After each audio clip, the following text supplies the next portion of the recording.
You know, there are a couple of reasons why people nowadays are more stressed than ever. And it's because, well, partially because they can't buy a house. Because houses are too expensive. And I'm here to let you know why they're expensive.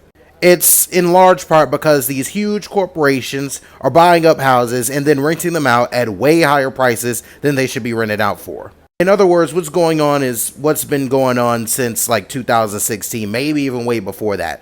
Corporate America and corporate greed is killing everybody. These corporations buying homes, of course, lead to increased home prices. Average home buyers cannot compete with corporations in a bidding war. Therefore, they get these houses and mark up the prices like crazy. It's also reduced home ownership opportunities for regular people. Again, a lot of these corporations don't even sell off the houses, they just rent them out.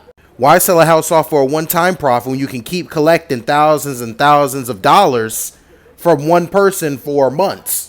And you could do that with a whole neighborhood, you're making a lot of money. But yeah, there's no home ownership for the younger generation because there's simply not enough houses to buy. Because corporations have scooped them all up and turned them into rental properties. Now, of course, the rental market has grown, which is good and bad. You know, there are more opportunities to rent. That's nice for people who may not be able to afford or might not be in a position to buy a house right now. Or at least it would be if rent prices weren't absolutely insane. And right now, the supply is not keeping up with the demand. There's high demand for houses, and there are not enough houses. And there's definitely not enough at a sustainable price for most Americans. Then there are neighborhood stability concerns.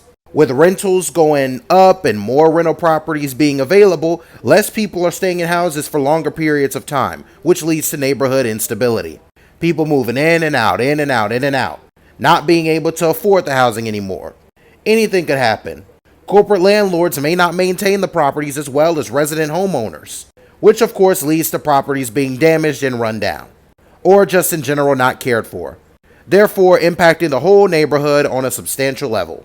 Then finally, it's wealth inequality, a problem that America's been dealing with since it literally came into existence. Corporations are profiting from these appreciating home values, which means CEOs and owners are getting plenty rich. Now, of course, corporations, they get rich off of renting out this housing and all that stuff.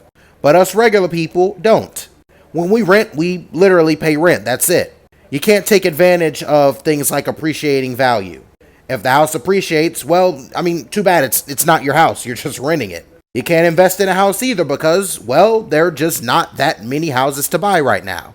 All of them are up for rent once again. People are now treating homes more like investments rather than places to live. And the wealth gap between institutional investors and everyday people gets wider and wider. Yeah, corporate America's killing us, y'all. But you should have already known that.